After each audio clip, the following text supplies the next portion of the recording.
Good morning, students. Today we will start chapter number 5, that is the language of chemistry. This chapter is also included in the second unit test. So we will start this chapter. So before that we will study that in ordinary language we will need many words to describe a chemical change.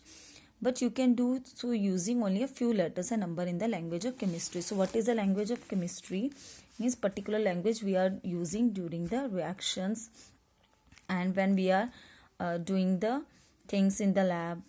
So J.J. Berlizien in the 19th century has started or laid the foundation of the language of chemistry, and from the transformations it come into the consideration that we are using presently. So in this language, atoms are represented as symbol, molecules are represented as formulas, and chemical changes are represented as a equation. So generally we need a reactant and a product.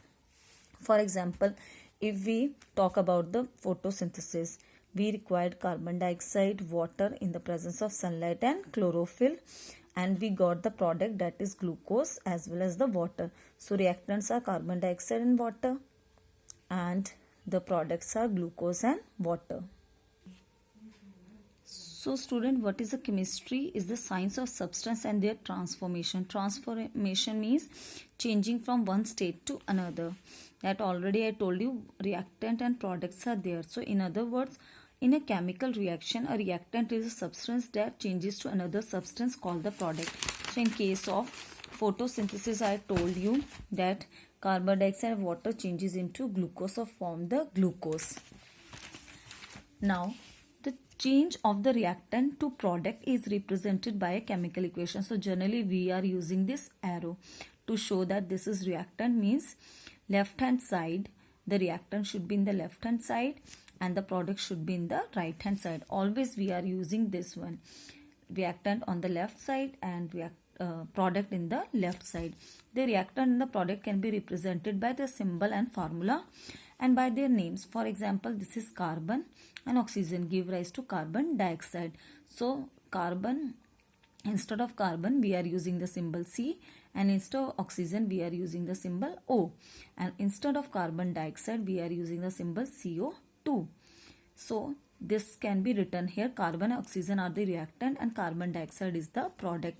So this first part which is on the left side is known as the reactant, and carbon dioxide, which was formed by the combination of carbon and oxygen, is known as the product or the carbon dioxide.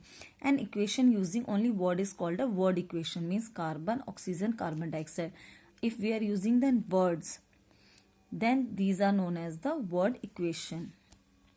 So we will use word equation at this level, means in 7th class you are using the word equation, and when you will go to the higher classes you will study about the reaction in their symbols only.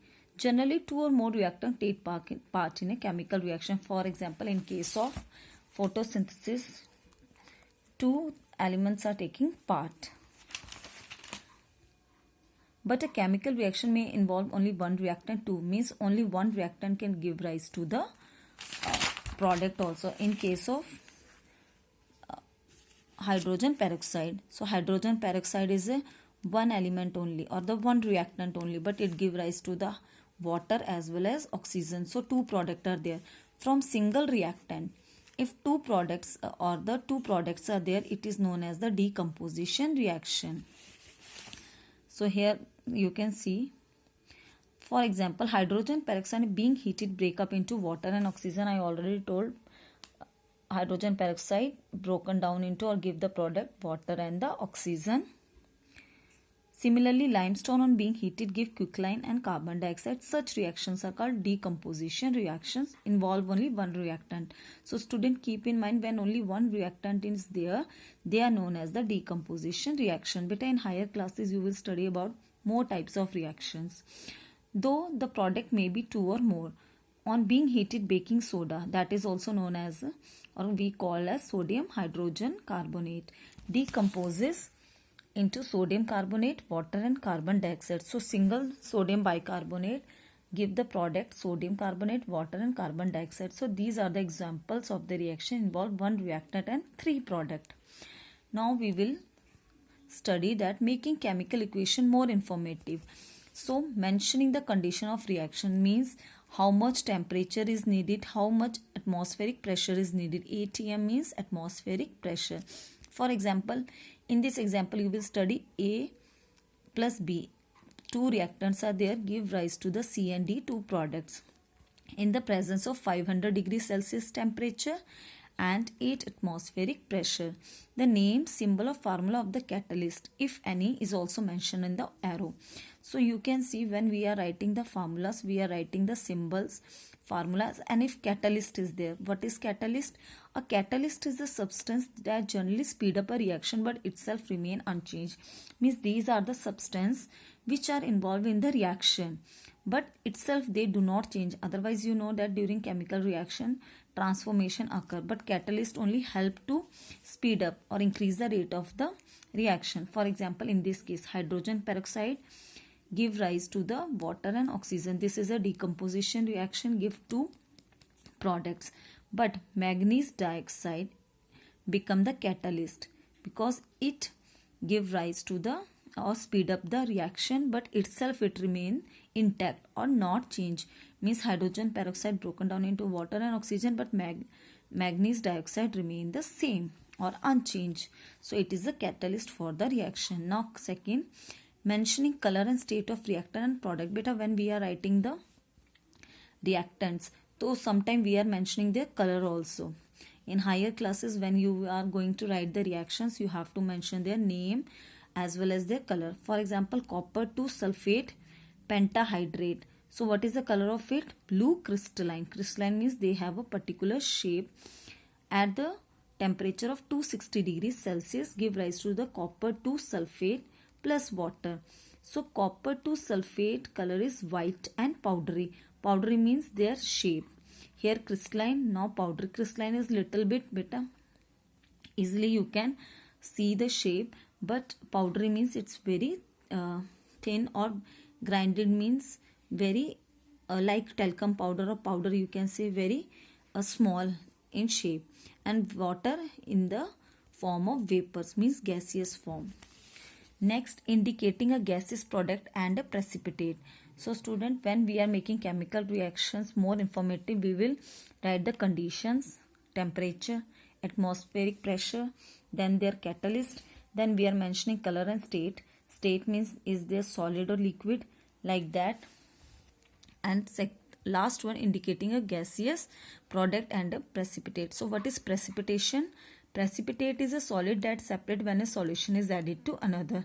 So it is little bit solid form of substance you can find in the bottom of the test tube during the reactions. So a gaseous product can be indicated by upward arrow, means if we are showing the gas, it will look upward arrow, and a precipitate by downward arrow, and if precipitate is there we will write downward. So when in higher classes when you are writing the reaction, you will mention if it is gaseous, so you have to write upward arrow, and if it is a precipitate means having solid content, so you will write the downward arrow. So we will soon take a look at some example of precipitation reactions.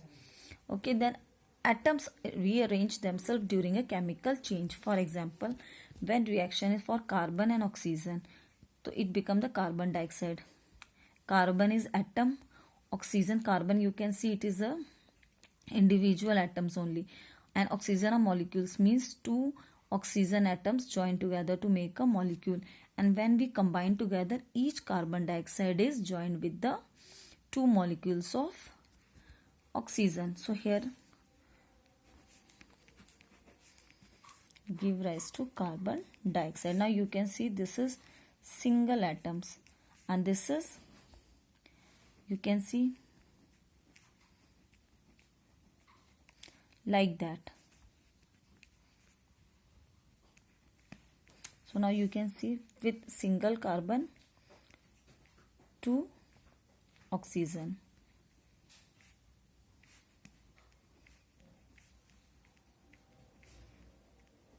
So here you can see, so these are the carbon dioxide. The atoms of carbon and molecules of oxygen rearrange themselves to form the carbon dioxide. When we burn in air, hydrogen forms the water. Again, the atoms contained in the molecule of hydrogen, oxygen rearrange themselves. For example, hydrogen molecules, because two hydrogen atoms join together, and two oxygen atoms join together and combine. When they combine together, they form the water, that is H2O molecules. The atoms of hydrogen and oxygen rearrange themselves to form the water. So if you could count the atoms of each kind before and after the chemical change, you would find that the number of atoms of each element remain the same. For example, here you can see carbon. How many atoms are there? 5. And after the reaction in the product also 1, 2, 3, 4, 5 remain there. So beta, they always remain the same.